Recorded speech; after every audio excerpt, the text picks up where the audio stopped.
Sale division जे आहे ते दोन प्रकारांमध्ये असतं. There are two types of cell division. First is mitosis and second is meiosis. Come to the diagram below. Cell division mitosis आणि meiosis ह्या दोन प्रकारांमध्ये होतं.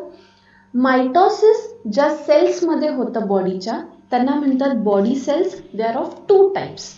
First is stem cell and second is somatic cells. Stem cells and somatic cells. Second is meiosis. It occurs in the sex cells. What are sex cells? Sperm and egg. Stem cells and somatic cells काय ते आपण नंतर शिकूयात. Just remember now, mitosis occurs in stem cells and somatic cells. Meiosis जे होतं ते sex cells मध्ये होत असतं. Before study of cell division, we should know the basic structure of the cell that we have studied earlier. Cell मध्ये basically काय असतो? Nucleus. Secondly, it also has the cell organelles in it and the cell membrane. Cell membrane च्या आतमध्ये वेगवेगळे organelles असणार आहेत आणि त्याच्या आतमध्ये काय असणार आहे? Nucleus. This is the basic structure of the cell. Don't forget the nucleus and the cell membrane when it comes to cell division. A pair of each type of chromosome is present in 2n condition, whereas single chromosome of each type is present in n condition. Now what is n, what is 2n, what is chromosome? Very difficult things are happening here, okay? So n means one chromosome. Now what is chromosome? Chromosome is nothing but the threads that are present in the DNA. DNA sequence is made up of threads, you remember? So chromosomes are the threads that are present in the DNA. N म्हणजेच काय तर एकच chromosome आहे आणि 2n म्हणजेच काय तर pair of chromosomes. क्रोमोझोमची pair म्हणजेच काय तर 2n आहे. Before any type of cell division, the cell doubles up. कुठल्याही सेल डिव्हिजनच्या आधी सेल काय करत असतं? डबल करत असतं क्रोमोझोमला. क्रोमोझोमला काय करतं? Cell double up. Number present in its nucleus. न्यूक्लियसमध्ये जो क्रोमोझोमचा नंबर आहे, सेलच्या आतमध्ये असतो न्यूक्लियस. न्यूक्लियसच्या आतमध्ये जो नंबर आहे कुणाचा? क्रोमोझोमचा. तो सेल काय करतो? डबल अप करतो. म्हणजेच काय? If chromosome consist of 2n number of chromosomes, then it is doubled up to 4n. जेव्हा सेल डिव्हिजन स्टार्ट होती, बेसिकली काय माहित पाहिजे आपल्याला तर सेलमध्ये आत न्यूक्लियस असतो. न्यूक्लियसच्या आतमध्ये जीनोम असतो आणि जीनोमच्या आतमध्ये काय असतं? डीएनए. डीएनए कशाने बनलेले आहेत तर वेगवेगळ्या क्रोमोझोम्सच्या सेगमेंट्सनी बनलेले आहेत, लेयर्सनी बनलेले आहेत. तर हे क्रोमोझोम्स काय आहेत तर n आणि 2n, these are the ways we show the chromosomes. n means one chromosome, 2n म्हणजेच काय? Pair of chromosomes. जेव्हा सेल डिव्हिजन स्टार्ट होती तेव्हा स्टार्ट होतो न्यूक्लियस पासून. न्यूक्लियस मधले जे क्रोमोझोम्स आहेत ते काय व्हायला लागतात? डबल व्हायला लागतात. म्हणजेच काय? जर 2n नंबर ऑफ क्रोमोझोम्स असतात तर ते डबल होतात into 4n. This is a diagram which shows the DNA and the chromosomes that are present. Now coming to the process of mitosis. Mitosis occurs in somatic cells and stem cells. As I had told you earlier, mitosis process कशामध्ये होत असते? somatic cells आणि stem cells मध्ये. stem cells आधी root cells. root cells म्हणजे काय? ज्यांच्यापासून वेगवेगळे muscles, organs बनले त्यांना काय म्हणायचं? Stem cells. आणि सोमॅटिक सेल्स म्हणजेच काय? I talk about it later because it is a very big paragraph given in your book which I talk about later of body, whereas meiosis occurs in the germ cells. Two types of cells in the body, that is somatic cells or non-reproductive cells. Somatic cells, just a simple way to remember, it is a non-reproductive cells. And sex cells, that is gametes which are seen. Somatic cells are the diploid number. What is diploid? Diploid means 2n. 2 chromosomes. 2n म्हणजेच काय? Pair of chromosomes are seen in the diploid number. Gametes म्हणजे sex cells consist of haploid number. Haploid म्हणजेच काय? N. Only one chromosome. Haploid means N, diploid means 2N. What are the examples of the somatic cells? That is phagocyte or nerve cells. Sex cells example काय आहे तर sperms. Okay, getting the point? Cell division चे दोन types, meiosis, mitosis. Now we are going to start with mitosis. Mitosis हे दोन main steps नी बनतं. The two steps are karyokinesis and cytokinesis. Now, what is karyokinesis? Karyokinesis means nuclear division. Karyoचं meaning आहे nucleus. आणि kinesis म्हणजेच काय तर division. That is nuclear division means karyokinesis. Cytokinesis is the second step. Cytokinesis मधला cyto जो part आहे त्याला म्हणतात cytoplasm. It is a cytoplasmic division. Cytokinesis म्हणजे काय? Cytoplasmic division. Remember two steps of mitosis, that is karyokinesis and cytokinesis. So starting with the first step, that is karyokinesis. Karyokinesis is further completed into 4 steps. Karyokinesis मध्ये सुद्धा पुढे काय आहेत? 4 steps आहेत. So let's start with the steps. First step is the prophase.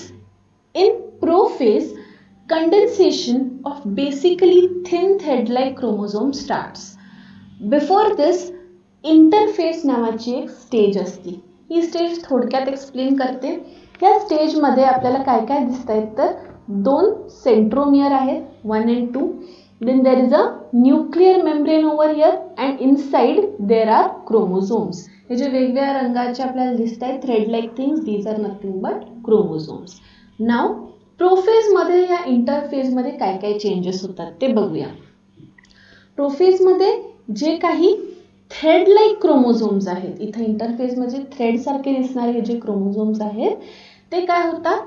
Thick होतात, condense होतात, एकमेकांवर थर साचल्यासारखं होतात आणि त्यांचं रूपांतर कशात होतं? Short and thick. ते क्रोमोझोम कसे होतात? जाड होतात, थिक होतात आणि छोटे होतात. And they start to appear with their pairs of sister chromatids. आणि त्यांच्या सिस्टर क्रोमॅटिड्सच्या पेअर बरोबर ते दिसायला लागतात. ना what are sister chromatids? Sister chromatids are 1/2 of the duplicated chromosome. Duplicated क्रोमोझोमचा एक half. Now this is 1 chromosome of red colour. ह्याला ड्युप्लिकेट केलेला आहे green colour. Okay, so this is sister chromatid, 1/2 of the duplicated chromosome.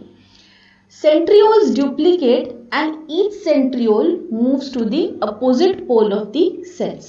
Centrioles पण duplication होतं. इथं जे purple colour मध्ये आपल्याला दिसत आहेत 1 आणि 2 लिहिलेलं, these are the centrioles.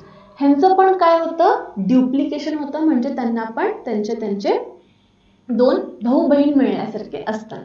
Okay, एक क्रोमोझोमचे 2 होतात इकडं आणि हा पण एक क्रोमोझोमचे इथं 2 होत आहेत. That is they are getting duplicated and they move to the opposite poles of the sale.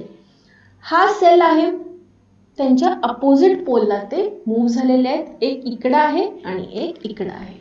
Opposite पोलला ते मूव्ह झालेले आहेत.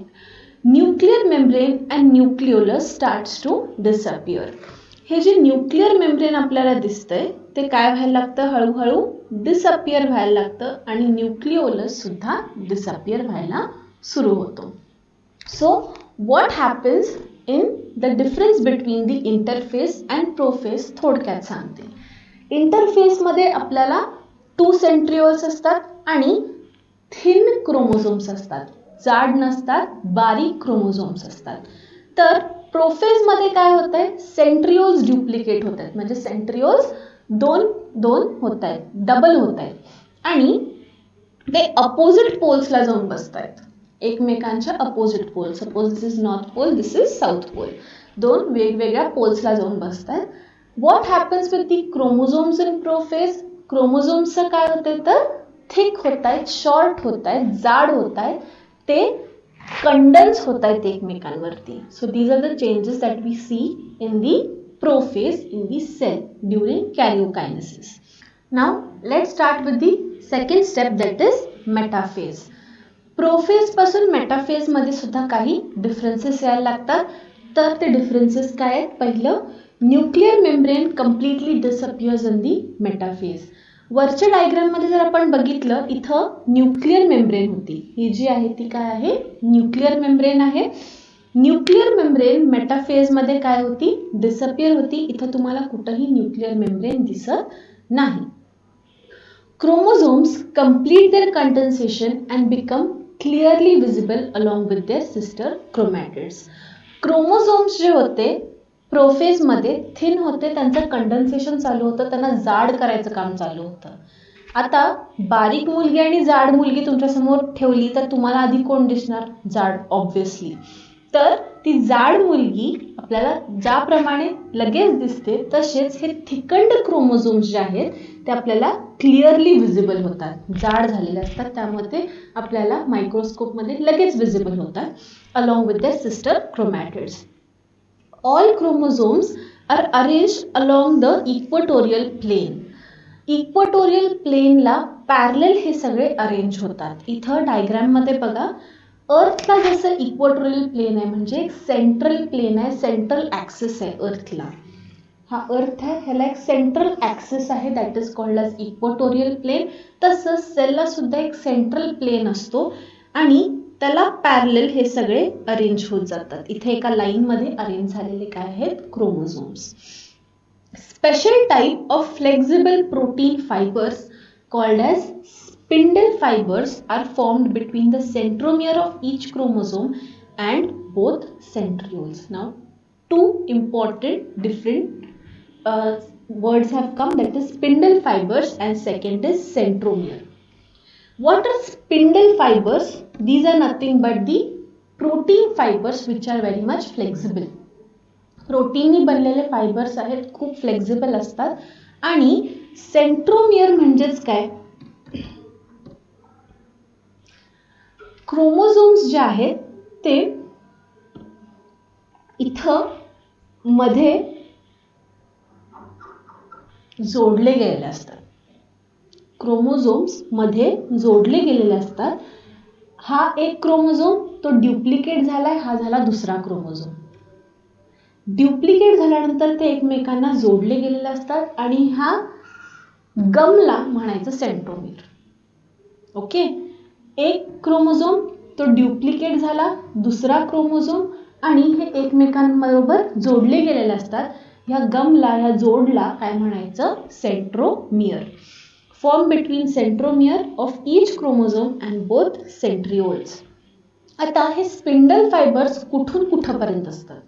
तर this is nothing but centrioles. These are nothing but centrioles. आणि हे काय आहेत? इथं मध्ये काय असणार आहेत? सेंट्रोमियर्स. बरोबर, इथं मध्ये काय असणार आहेत? सेंट्रोमियर्स. या सेंट्रिओल्स पासून सेंट्रोमियर पर्यंत काही फायबर्स जॉईन होताना तुम्हाला डायग्राम मध्ये दिसत आहेत. सियर. ओके, सेंट्रिओल्स पासून सेंट्रोमियर पर्यंत काही फायबर्स जॉईन होत आहेत. These are nothing but the spindle fibres. ते कशाने बनलेले आहेत? प्रोटीननी बनलेले आहेत. तर मेटाफेज मध्ये आपल्याला काय काय चेंजेस दिसले? फर्स्ट, न्यूक्लिअर मेम्ब्रेन निघून गेला. सेकंड चेंज काय मिळाला? क्रोमोझोम्स आपल्याला क्लिअरली विजिबल व्हायला लागले. थर्ड चेंज काय मिळाला? जे काही क्रोमोझोम्स आहेत ते इक्वेटोरियल प्लेन मध्ये, सेंट्रल प्लेन मध्ये अरेंज झाले. फोर्थ चेंज काय मिळाला? स्पिंडल फायबर्स निर्माण व्हायला लागले. कुठून कुठपर्यंत? सेंट्रिओल्स पासून सेंट्रोमियर पर्यंत. सेंट्रिओल्स पासून ते सेंट्रोमियर पर्यंत असे स्पिंडल फायबर्स निर्माण व्हायला लागले. So this was all about the metaphase. Coming to the next phase, that is anaphase. Anaphase, centromeres split and thereby sister chromatids of each chromosome separate and they are pulled apart in opposite direction with the help of spindle fibers. इथं काय होतंय, मगाशच्या डायग्राममध्ये जर आपण बघितलं, they were arranged in the equatorial plane, एकत्र व्यवस्थित थांबले होते, सेंट्रोमियर पासून स्पिंडल फायबर जात होतं. आता नेक्स्ट डायग्राम मध्ये काय दिसतंय आपल्याला, तर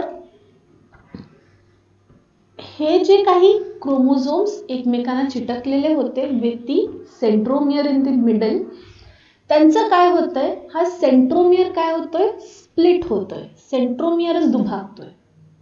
मग काय होणार आहे, आपल्याला सिस्टर क्रोमॅटिड्स मिळणार आहेत. म्हणजेच काय, हाफ सेंट्रोमियर इकडं, हाफ सेंट्रोमियर इकडं, हाफ क्रोमोझोम इकडं, हाफ क्रोमोझोम इकडं. Okay, there is centromere split of centromere, and thereby sister chromatids of each chromosome separate. प्रत्येक क्रोमोझोमचा सिस्टर क्रोमॅटिड काय होतो, सेपरेट होतो. They are pulled apart in opposite direction.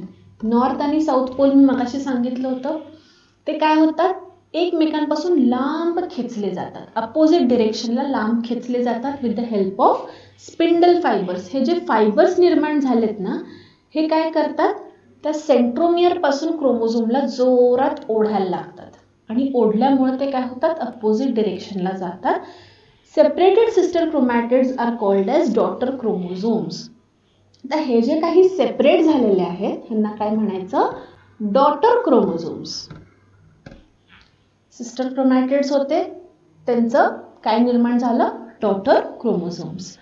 Chromosomes being pulled appear like bunch of bananas. जे pull out झालेले आहेत, तुम्ही तर बघितल्यावर दिसेल की आपल्याला बंच ऑफ बनानाज लटकल्यासारखे वाटतंय. So they appear like a bunch of banana. In this way each set of chromosomes reach to opposite poles of the cell. अशा पद्धतीनं क्रोमोझोम्स काय होत आहेत, दोन वेगवेगळ्या पोल्स कडे जाऊन थांबतात. एक राईट साईडला तर दुसऱ्या लेफ्ट साईडला दोन अपोजिट पोल्सला जाऊन थांबलेले आहेत. This is anaphase. तो what are the changes we have seen in anaphase. Anaphase मध्ये आपल्याला काय बघितलं की सेंट्रोमियर काय होतोय, स्प्लिट होतोय. हा जो सेंट्रोमियर आहे तो काय झाला, स्प्लिट झाला. ह्याच्यामुळं काय झालं की जे काही क्रोमोझोम होते ते काय झाले, स्प्लिट झाले. ह्यांच्या बरोबर स्प्लिट झाल्यामुळं काय झालं, स्पिंडल फायबर्स काय करायला लागले, त्यांना एकमेकांपासून लांब खेचायला लागले, अपोजिट डिरेक्शनला खेचायला लागले. खेचल्यामुळं आपल्याला काय मिळाले, डॉटर क्रोमोझोम्स, आणि they appear like bunch of bananas. In this way, each set of chromosomes reach to two opposite poles. दोन opposite polesला प्रत्येक क्रोमोझोमचा एक एक सेट पोचलेला आहे. This is anaphase. Now the next phase, that is telophase. मगाशी काय झालं होतं की क्रोमोझोम्स अपोजिट डिरेक्शनला जाऊन बसलेले होते. एक राईट साईडला होतं तर दुसरं लेफ्ट साईडला होतं.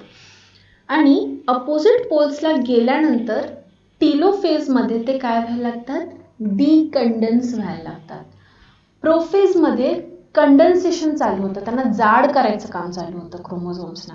आता टीलोफेज मध्ये त्यांना बारीक करायचं, पुन्हा आहे तसं बनवण्याचं काम आहे. Due to which they again become thread like. पुन्हा बारीक व्हायला लागतात, थ्रेड सारखे, धाग्यासारखे बनायला लागतात, विच इज थिन, बारीक आणि इनविजिबल. आता आपल्याला ते दिसत नाहीत. Nuclear membrane is formed around each set of the chromosome.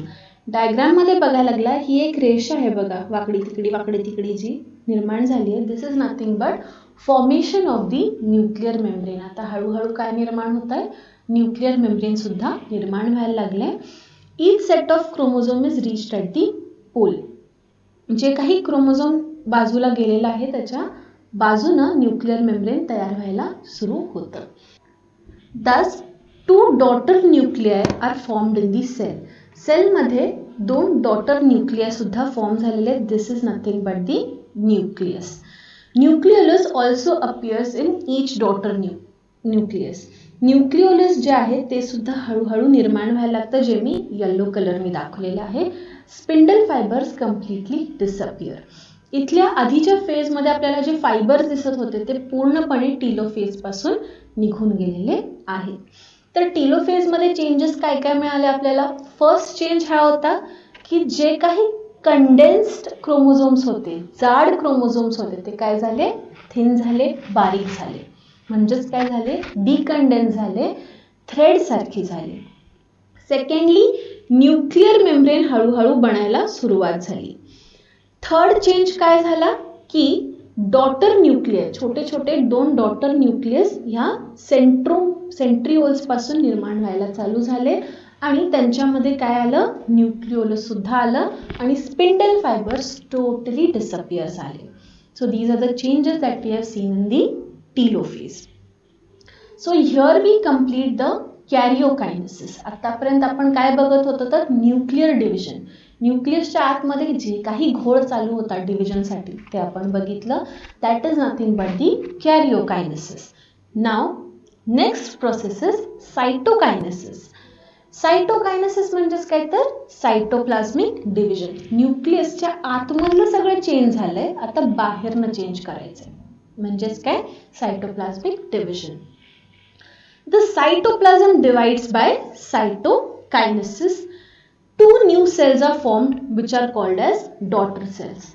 एका सेल पासून 2 वेगळे सेल्स निर्माण होणार आहेत, ह्यांना म्हणायचं डॉटर सेल्स. ऑब्वियसली पेरेंट पासून 2 डॉटर्स मिळणार.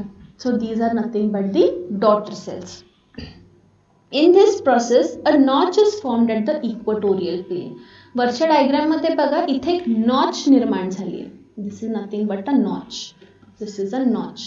Notch is formed at the equatorial plane. Central plane मध्ये एक notch निर्माण झाली आहे, which deepens gradually. ती हळूहळू काय व्हायला लागती, डीप व्हायला लागती. इथं बघा डीप झाली आहे, आतपर्यंत गेली आहे ते नॉचेस दोन्ही पण. And thereby 2 new cells are formed. त्यामुळे काय झालंय, 2 न्यू सेल्स, 2 वेगवेगळ्या नवीन सेल्स निर्माण झालेल्या आहेत. नॉच जी होती ती काय झाली आहे, डीप झाली आहे. इथं डीप झालेल्या 2 नॉचेस आपल्याला दिसत आहेत. However, in case of plant cells मध्ये instead of a notch, plant cells मध्ये नॉट निर्माण होत नाही, खड्डा निर्माण झाल्यासारखं होत नाही. A cell plate is form. छोटीशी प्लेट निर्माण व्हायला चालू करते आणि त्याच्यामुळे काय होतं, सायटोकायनेसिस तिथं कंप्लीट होतं. मायटोसिसची गरज काय. Why is mitosis important? It is important for the growth of the body. Besides, it is necessary for restoration of the emaciated body. Emaciated म्हणजे thin, weak. जे काही वीक लोक आहेत, बारीक लोक आहेत, जे खात पित नाहीत, त्यांची जी बॉडी आहे ती इमॅशिएटेड बॉडी आहे, त्यांना रिस्टोर करण्यासाठी, जाड बनवण्यासाठी कोणाची गरज आहे तर मायटॉसिसची गरज आहे. वुंड हिलिंग, खेळताना पडला, लागला, ॲक्सिडेंट झालं, जे काही वुंड्स लागतात तुम्हाला त्यांना हील करण्यासाठी सुद्धा मायटॉसिसची गरज आहे. And formation of the blood cells. Blood cells are RBCs, WBCs. हे RBCs, WBCs बनवण्यासाठी सुद्धा मायटॉसिसची गरज आहे. So why is mitosis important can be asked. For restoration of the emaciated body, growth of the body, wound healing and formation of the blood cells. So here we complete the mitosis process. Hope you have learnt it well and understood it. एक छोटीशी summary देते मी mitosis साठी की नेमकं mitosis होतं कसं. Mitosis मध्ये 2 प्रकार, कॅरिओकायनेसिस आणि cytokinesis. Let start with the karyokinesis. Karyokinesis मध्ये किती फेजेस आहेत, 4. तर prophase, metaphase, anaphase and telophase are the phases of karyokinesis. इथं इंटरफेज म्हणून एक स्टार्टिंगचा फेज आहे. ह्याच्यामध्ये काय मिळतं आपल्याला तर देर आर क्रोमोझोम्स प्रेझेंट, जे बारीक आहेत, थिन आहेत, जाड नाही आहेत, एकदम थिन क्रोमोझोम्स आहेत, थ्रेड लाईक. आणि इथं काय आहेत, ग्रीन कलरचे 2 सेंट्रिओल्स आहेत. These are nothing but the centrioles. 2 centrioles are present. This is the interphase. Now coming to the prophase. Prophase मध्ये काय होत आहे, 2 सेंट्रिओल्स काय होत आहेत, ड्युप्लिकेट होत आहेत आणि त्याचे काय बनतात, 4. पुढं काय होत आहे, जे काही क्रोमोझोम्स थिन आहेत ते काय होत आहेत, थिक होत आहेत, जाड होत आहेत. इथे जाड क्रोमोझोम्स तुम्हाला दिसत आहेत. This is nothing but prophase. त्याच्यानंतरची फेज कुठली आहे, मेटाफेज. मेटाफेजमध्ये काय होत आहे, जे सेंट्रिओल्स ग्रीन कलरचे फॉर्म झाले ते अपोजिट डिरेक्शनला जाऊन बसतात, एकमेकांपासून लांब अपोजिट डिरेक्शनला जाऊन बसतात. आणखीन काय होत आहे, जे थिक झालेले क्रोमोझोम्स आहेत ब्लू आणि रेड कलरमध्ये, ते इक्वटोरियल प्लेन म्हणजेच काय सेंट्रल प्लेनला येऊन थांबतात, एका स्ट्रेट लाईनमध्ये इक्वटोरियल प्लेनला येऊन थांबतात. आणि काय चेंजेस होतो मेटाफेजमध्ये, तर मेटाफेजमध्ये स्पिंडल फायबर्स निर्माण होतात. कुठून कुठपर्यंत, सेंट्रिओल पासून ते सेंट्रोमियर पर्यंत. क्रोमोझोमच्या सेंट्रोमियर ते सेंट्रिओल पर्यंत हे स्पिंडल फायबर्स निर्माण व्हायला लागतात. स्पिंडल फायबर्स काय आहेत, तर प्रोटीन फायबर्स आहेत आणि ते कसे आहेत, फ्लेक्झिबल आहेत. Next step is the anaphase. ॲनाफेजमध्ये काय होत आहे, जे स्पिंडल फायबर्स आहेत ते क्रोमोझोम्सना एकमेकांपासून लांब ओढायला लागतात इन अपोजिट डिरेक्शन. ह्यामुळे काय होतं, सेंट्रोमियर जो आहे, सेंट्रोमियर काय होतो, स्प्लिट होतो, तुटतो आणि तो सुद्धा क्रोमोझोम्स बरोबर अपोजिट डिरेक्शनला जायला लागतो. This is all that happens in the anaphase. Anaphase नंतर आहे टीलोफेज. टीलोफेज म्हणजेच काय, तर it is a simple phase, याच्यामध्ये जे काही चेंजेस केले ते पुन्हा व्यवस्थित करायचे. तर ह्या फेजमध्ये आपल्याला न्यूक्लिअर मेम्ब्रेन अपियर व्हायला चालू करते. इथं मेटाफेज ॲनाफेजमध्ये कुठं न्यूक्लिअर मेम्ब्रेन होती का, नव्हती. इथं टीलोफेजमध्ये पुन्हा स्किन कलरची ही न्यूक्लिअर मेम्ब्रेन तयार व्हायला चालू झाली आहे.